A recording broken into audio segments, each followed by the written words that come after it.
কোরআনে কারীমে আল্লাহ বলেন, ইন্নাল্লাযীনা ক্বালু রাব্বুনাল্লাহ,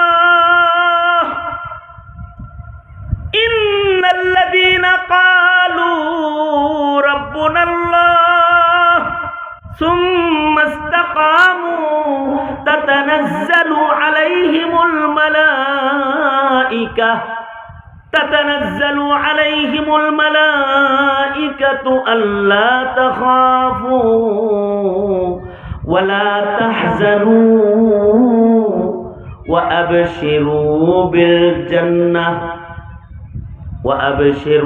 بالجنة التي কুনতুম তুআদুন। এই তানবীহ এত ঘন ঘন অন্য কোনো বিষয় করেন নাই, কারণ মানুষ নাশকর। মানুষ আল্লাহ পাকের ইহসান, আল্লাহ পাকের দয়া, আল্লাহ পাকের করম, আল্লাহ পাকের মায়া এটা মনে রাখে না, এর শুকরিয়া আদায় করে না।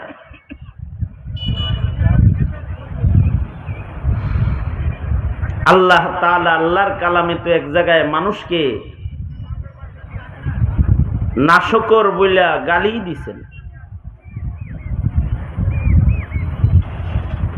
সূরাতুল আদিয়া, ওয়াল আদিয়াতি গবহা ফালমুরিয়াতি কদহা ফালমুগীরাতি সুবহা ফাআসারনা বিহি নাকআ ফাওয়াসাতনা বিহি জামআ ইন্নাল ইনসানা লিরাব্বিহি লাকানুদ। একদিক দিয়া হলো লাকানুদ মুবালাগা, আর এক দিক দিয়া লাম কানুদ মুবালাগা, আবার লাম তাকিদ লাগাইছে, আবার হইল ইন্না। এই সব দিয়ে আল্লাহ তাআলা মানুষদেরকে বলতেছে মানুষ বড়ই নাশকর।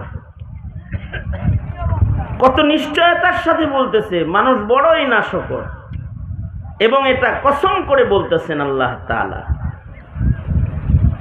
একটা কসম করে বলেন নাই, 5টা কসম করে কয় মানুষ নাশকর। 5টা কসম করেছেন। মুফাসসিরিন বলেন, মানুষরে নাশকর বলতে গিয়ে আল্লাহ তাআলা হাইওয়ানের কসম খাইছে, হাইওয়ানের হালাতের কসম খাইছে, হাইওয়ানের সিফাতের কসম খাইছে। আল্লাহ তাআলা কসম করতেছেন দ্রুতগামী ঘোড়ার কসম। সে যখন দৌড়ায় ধুলাবাড়ি উড়ে যায়, তার ঘোড়ার খোরের আওয়াজে, খোরের ঘষায় অগ্নিঝড় দৌড় সে দেয়, বালু ঝড় শুরু হয়ে যায় তার দৌড়ানিতে। সে তার মনিবকে পিঠে করে যুদ্ধের ভেতরে প্রবেশ করে এবং যুদ্ধ করে। এগুলো বইলা কসম কইরা তারপরে বলে মানুষ নাশকর। কেন বলল? হাইওয়ানের কসম কেন খাইল? হাইওয়ানের কসম খাইছে এজন্যে যে হাইওয়ানাতের ভেতরেও শুকরিয়া আছে অনেক। যে শকর গুজার হাইওয়ানগুলা শুকরিয়া আদায়কারী, এগুলো চতুষ্পদ জন্তু হইলেও ওরা আল্লাহর কাছে দামি, এ কারণে আল্লাহ ওদের কসম খাইছেন। কোরআনে কারীমে ঘোড়ার কসম কেন? ঘোড়া বুদ্ধিমান প্রাণী। মানুষের পরে সবচেয়ে আকলমন্দ প্রাণী হলো ঘোড়া। চতুষ্পদ জন্তুর ভেতরে সবচেয়ে বেশি আকলমন্দ, যার আকল সবচেয়ে বেশি, এটা হলো বলা হয় যে ঘোড়া হলো সবচেয়ে বেশি আকলমন্দ প্রাণী। আবার এটা হাসাস জানোয়ার, অনেক সতর্ক জানোয়ার, অনেক শকর গুজার, ওফাদার।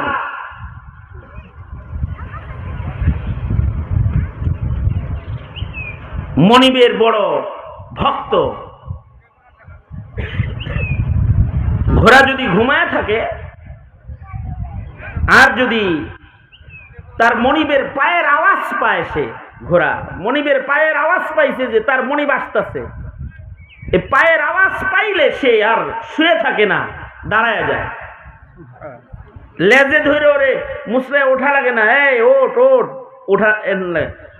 মনিবের পায়ের আওয়াজ পাইলে লাফায় আগেই দাঁড়ায় প্রস্তুত হয়ে যায়, অর্থাৎ মনিবকে বলতে থাকে, এসেছেন, আমাকে উঠাইতে হবে না, আমি প্রস্তুত হয়ে বসে আছি, আপনার জিন পোস্টটা আমার উপরে বসায় দেন, আপনি লাফায় উঠে যান, হুকুম করেন কোথায় যাব আপনাকে পৌঁছে দেব। এটা ওফাদার শুকরগুজার জানোয়ার।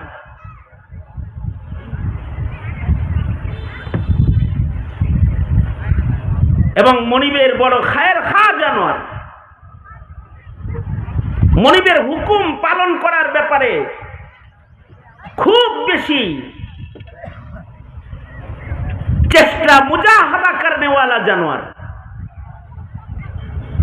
100 কিলোমিটার বেগে চলতেছে, মনে করেন লাগাম টানছে ঘোড়াকে, এটা তো দ্রুতগামী জানোয়ার, লাগাম টেনে 100 কিলোমিটার বেগে চলতেছে, হঠাৎ করে তার মনিব উপর থেকে লাগামের রশি টান দিছে, এক কদম সামনে যাবে না, জায়গায় ব্রেক করে দাঁড়ায় যাবে, যে তার ব্রেকে তার পায়ের ধুলায় বালু ঝড় শুরু হয়ে যাবে।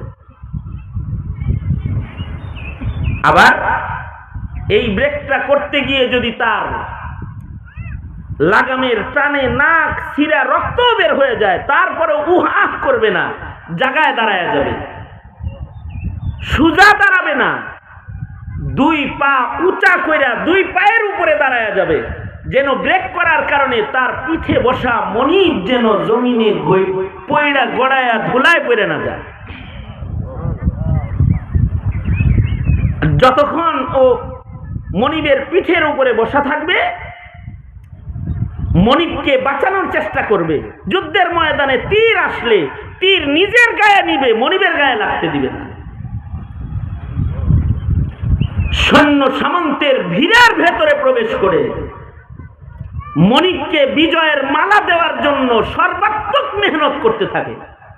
ঘোড়া কখনো কখনো জীবন দিয়ে দেয়, কিন্তু মনিবের জন্য পেরেশান হয়ে যায়।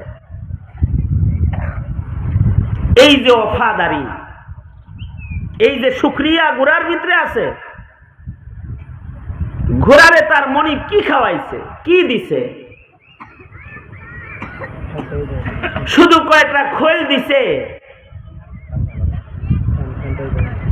তাকে একটু খাবার দিছে, ঘাস খাওয়াইছে, তাকে খোল খাওয়াইছে। এই এতটুকুন খানা খায়া সে মনিবের কত ওফাদার, কত শুকরগুজার। এ কারণে এই শুকরগুজার এই প্রাণীকে যদি কেউ যুদ্ধের জন্য ইসলামের বিজয়ের পতাকা উড়ানোর নিয়তে পালতে থাকে, এই গার্জে খাওয়াইতে থাকে, এটাও সওয়াব হইতে থাকে। ঘোড়ার পেশাব পায়খানা পরিষ্কার করে, এর ভিতরেও সওয়াব হইতে থাকে। আল্লাহু আকবার। কেন? কারণ হইল সে শুকরগুজার। আল্লাহ তাআলা কসম করে কয়, ইন্নাল ইনসানা লিরাব্বিহি লাকানুদ। মানুষ বড় না শুকর, বড়ই না শুকর মানুষ। কারণ এই মানুষ রবের কত নিয়ামত ভোগ করছে, শুকরিয়া আদায় করে না। সবচেয়ে বড় শুকরিয়া হলো, বহু শত হাজার মানুষ আছে যারা জন্মের আগে মানুষ হিসাবে পয়দা হইছে মায়ের পেটে, কিন্তু মানুষের পরিচয় নিয়ে দুনিয়া আসতে পারে নাই। জন্মের সামান্য পূর্বে তারা মৃত্যুবরণ করছে। তাদেরকে আল্লাহ তাআলা চোখ দিয়েছিল, তাদের হাত পা হইছিল, তাদের কান হইছিল মায়ের পেটের ভেতরে, কিন্তু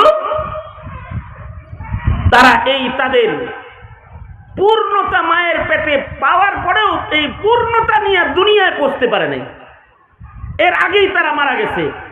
তখন এই মৃত সন্তান কোলে নিয়ে মা কান্দে, আহারে আমার জাদুটার নাক হয়েছিল, ছিদ্র হয়েছিল, চোখ হয়েছিল, হাত পা হয়েছিল, কত সুন্দর সন্তান ছিল, আরে দুনিয়ার আলো বাতাস দেখলি না। বহু মানুষ এরকম আছে যারা মায়ের পেট থেকে দুনিয়ায় আসার আগেই মরণ হয়ে যায় তাদের। আল্লাহ তাআলা চাইলে আমাদেরকে শুয়োর কুকুর বানাইতে পারতেন, মায়ের পেটে মানুষ বানায় মায়ের পেটে মেরে ফেলতে পারতেন, কিন্তু আমাদেরকে হায়াত দিয়ে দুনিয়ার আলো বাতাস দেখার জন্য সুস্থ সবল সুন্দর অবস্থায় মার পেট থেকে আল্লাহর কুদরত দিয়ে আল্লাহ তাআলা বাইর করে দুনিয়ায় আলো বাতাস দেখায়া দুনিয়ায় নিয়ামত ভোগের জন্য পাঠায় দিয়েছেন। শুধুই যদি এইটা চিন্তা করে কেউ, তাইলে তার এই হায়াতে সে কখনো আল্লাহ পাকের নাফরমানি করতে পারবে না। আর এই জন্মের সময় যদি নিরাপত্তা কেউ না পায়, তাইলে মানুষ হিসেবে গণিত হয় না।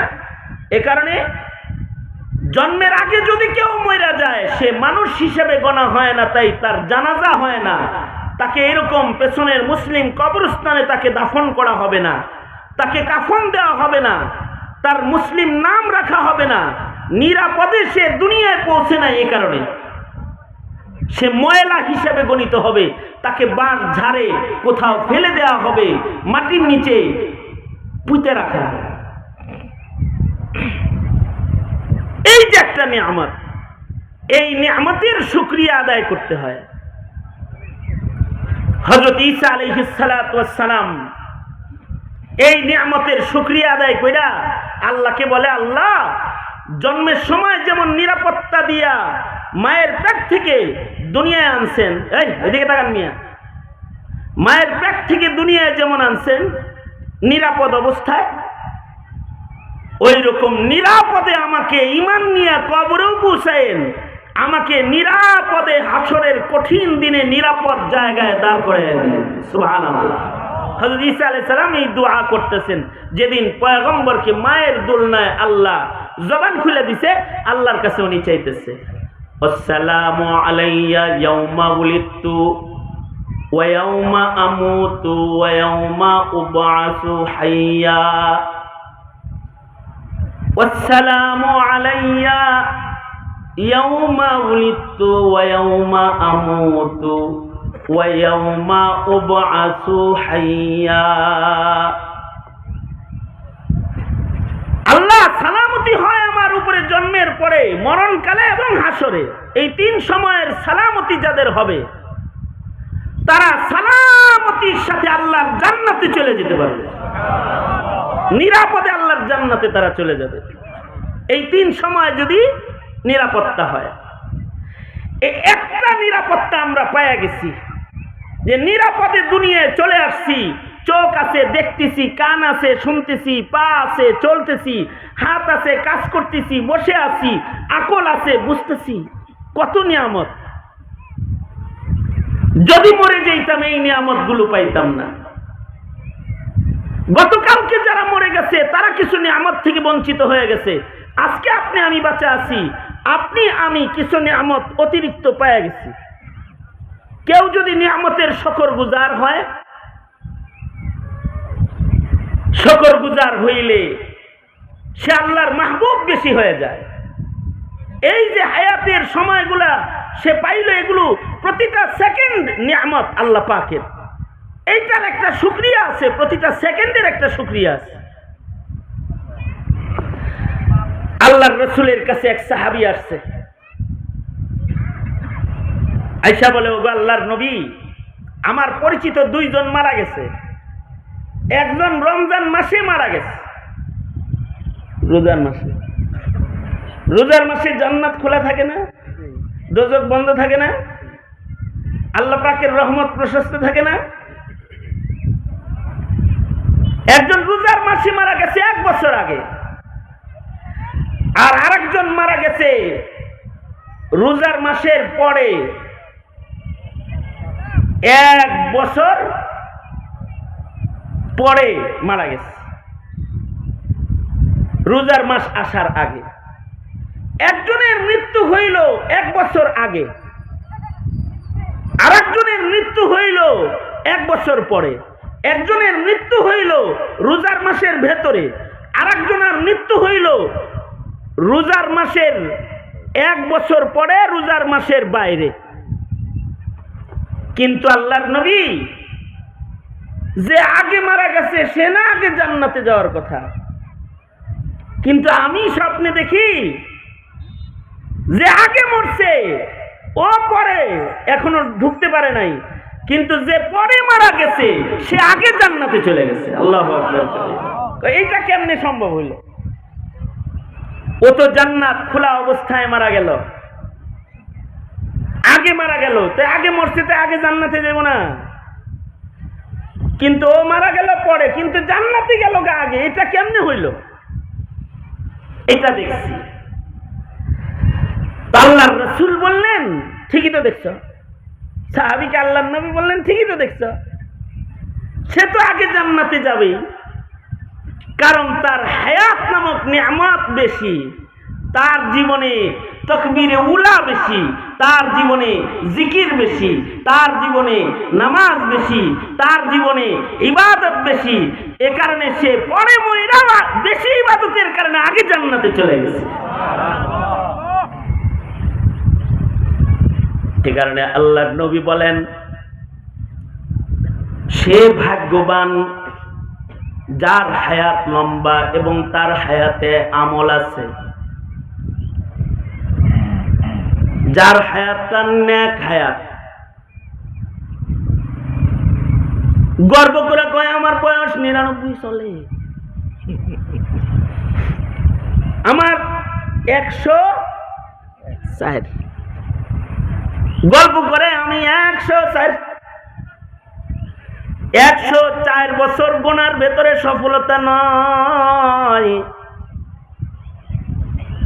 অথবা 98 বছর হায়াত গণনার মধ্যে সফলতা নয়। হায়াত হলো হায়াতের প্রতিটা সেকেন্ডকে ইবাদতের মাধ্যমে কদর, আল্লাহ পাকের হুকুমের মাধ্যমে কদর করার মাধ্যমে হায়াতের কদর। হায়াতের কদর যাদের ভালো হয়, মহান আল্লাহ হায়াতের কদর করনেওয়ালাদেরকে মরণের সময় ইমানের নিয়ামতটা হাদিয়া হিসাবে দিয়ে দেয়। যারা হায়াতের কদর করনেওয়ালা হয় তাদেরকে আল্লাহ মৃত্যুর সময় আগে জান্নাতের কথা শোনায় দেয়, ফেরেশতা দিয়ে আগেই বলে দেয় আয় চিন্তা করিস না, তুই জান্নাতে যাইতেছিস। কোরআনে কারীমে আল্লাহ বলেন ইন্নাল্লাযীনা ক্বালু রাব্বুনাল্লাহ,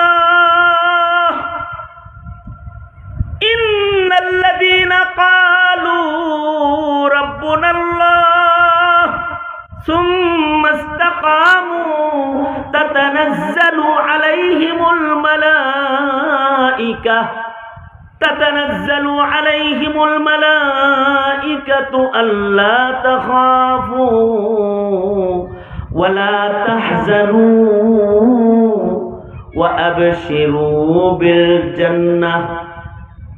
وأبشروا بالجنة التي كنتم توعدون نحن أولياؤكم في الحياة الدنيا وفي الآخرة ولكم فيها ما تشتهي أنفسكم ولكم فيها ما تدعون نزلا من غفور رحيم।